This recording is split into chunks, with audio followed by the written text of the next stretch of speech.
Magandang umaga mga bata! Bago magsimula ang ating aralin ngayong umaga, ay manalangin muna tayo. At yan ay pangungunahan ni Ana. Ana?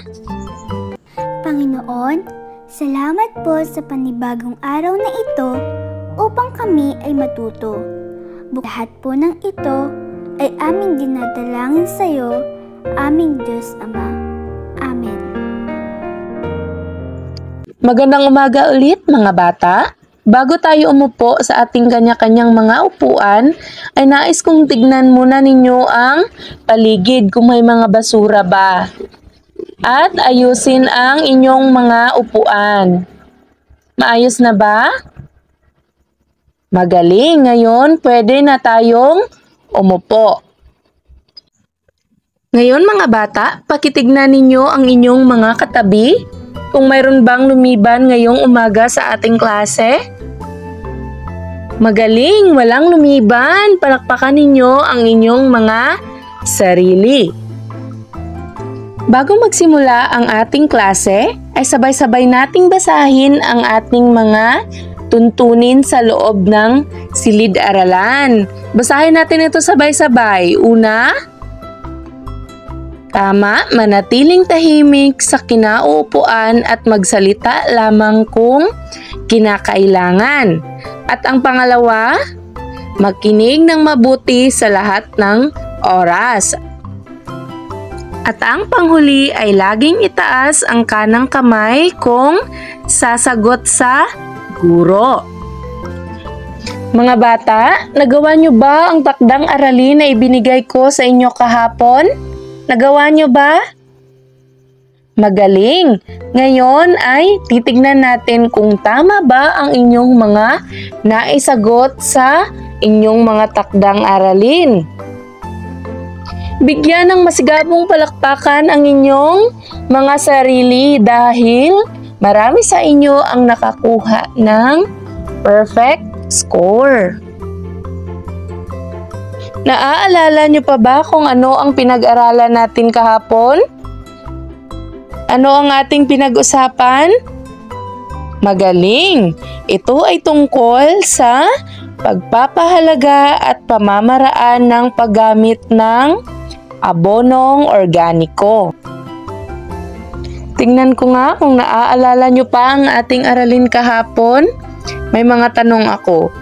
Una, ginagawa ito upang mabasa ng kaunti ang compost. Ano ito?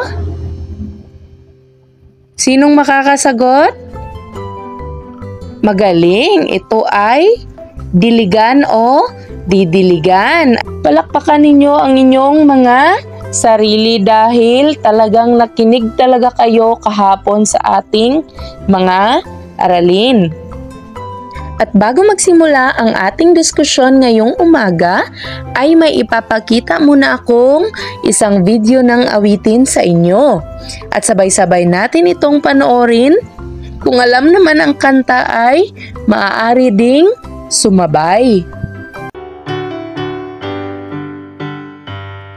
Magtanim ay masaya, lahat ay maligaya, natawa'y masisigla, hirap di alintana.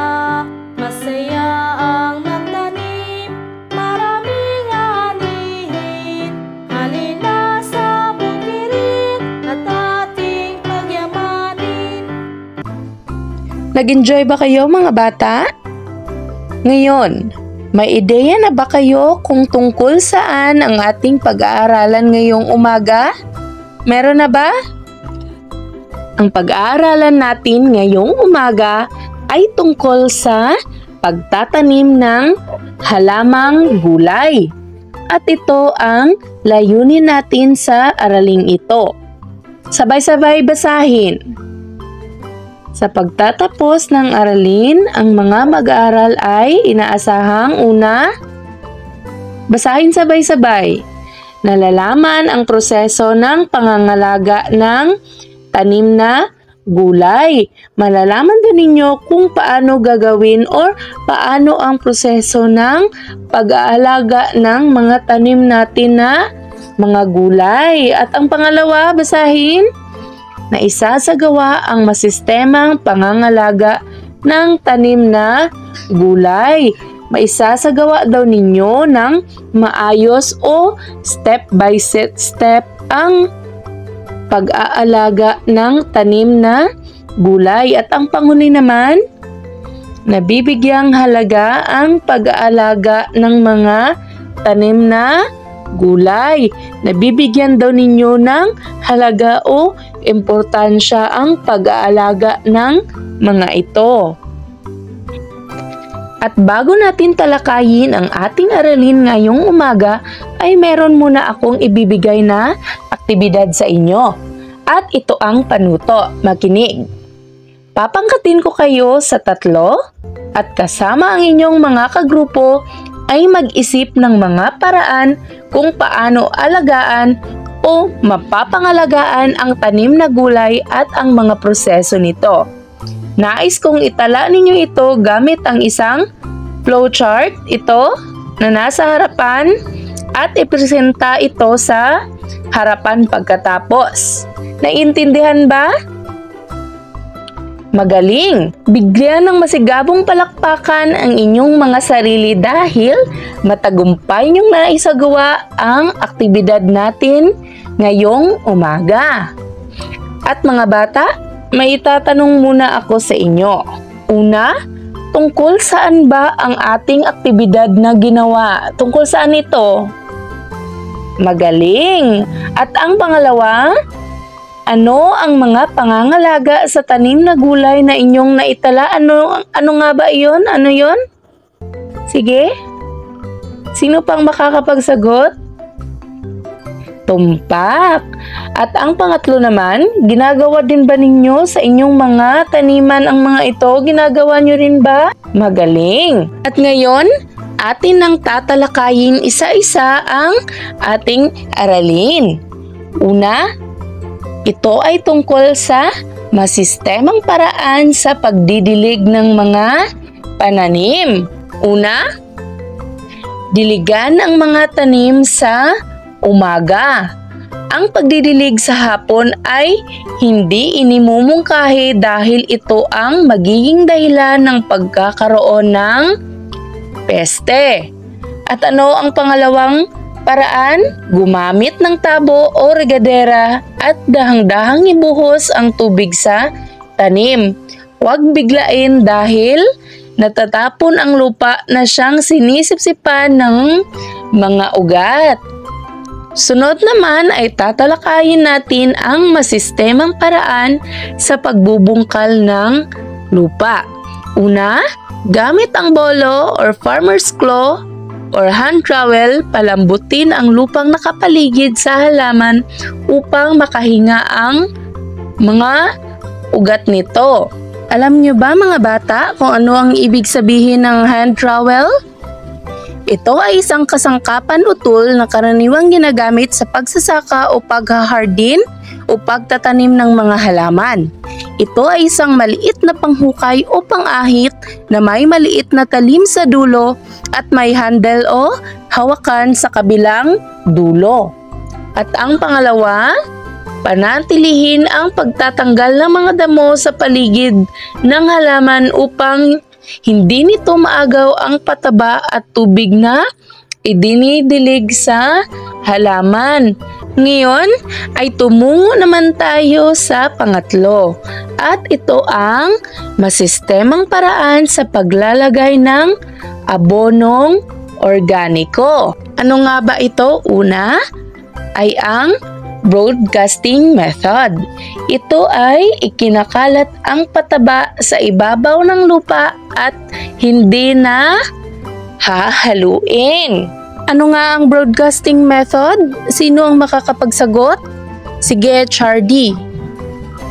Magaling! Palakpakan ninyo si Chardy dahil matagumpay niyang nasagutan kung ano nga ba ang broadcasting method. Ibig sabihin ay nakikinig siya. At ang pangalawa naman ay ang side dressing method. Ang abonong organiko ay inilalagay sa lupa na hindi gaanong malapit sa ugat ng halaman sa pamamagitan ng kamay o isang kagamitang nakalaan para rito. Mga bata, naintindihan nyo ba ang ating aralin ngayong umaga? Naintindihan ba? Sige nga, ano nga ang masistemang paraan sa pagdidilig ng mga pananim? Magaling! Pangalawa naman, ano ang mga masistemang paraan sa pagbubungkal ng lupa? Ano ito? Tama. At ang pangatlo ay, ano ang masistemang paraan sa paglalagay ng abonong organiko? Ano nga ba ito? Sino ang makapagbibigay ng sagot? Makapagbibigay ng isa. Tama. Nakinig talaga, ha? Very good. At dahil nakinig kayo ay, meron na naman tayong pangkatang gawain o aktibidad. At ito ang panuto. Makinig. Ito ang ating panuto. Isagawa ang mga sumusunod na aktibidad tungkol sa masistemang pangangalaga ng tanim na gulay. Hahatiin ko kayo sa 3 pangkat. Handa na ba ang 3 pangkat? Para sa unang pangkat, sino ang nasa unang pangkat? Itaas ang kanang kamay. Ayan. Para sa unang pangkat ay itala mo kaalaman mo. Gamit ang chart, itong chart na nasa harap, isulat ang mga pagkakasunod-sunod ng masistemang paraan ng pangangalaga ng mga gulay. At ang pangalawang pangkat naman, para sa ikalawang pangkat naman ay isadula mo kaalaman mo. Ito ang inyong panuto. Kasama ang inyong pangkat, isadula ang mga sumusunod batay sa iyong natutunan sa araling ito. Isasadula ninyo ang una, ang masistemang paraan sa pagdidilig ng mga pananim. At ang pangalawa naman ay ang masistemang paraan sa pagbubungkal ng lupa. At ang panghuli ay ang masistemang paraan sa paglalagay ng abonong organiko. At ang itong rubrics na nasa harap ninyo ay ito ang magsisilbing gabay ninyo para sa aktibidad na inyong gagawin. At ang tatlong pangkat naman, ang ikatlong pangkat, itaas ang kanang kamay, nasaan ang ikatlong pangkat? Sige.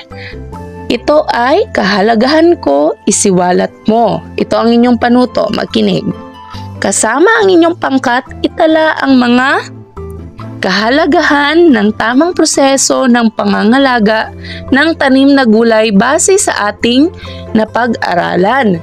Ipresenta ito sa harapan ng napiling miyembro ng pangkat. Bigyan ng masigabong palakpakan ang inyong mga sarili dahil matagumpay niyong naisagawa ang ating pangkatang aktibidad ngayong umaga. Bakit kailangang magkaroon ng tamang proseso ng pangangalaga ng tanim na gulay or sa tanim na gulay?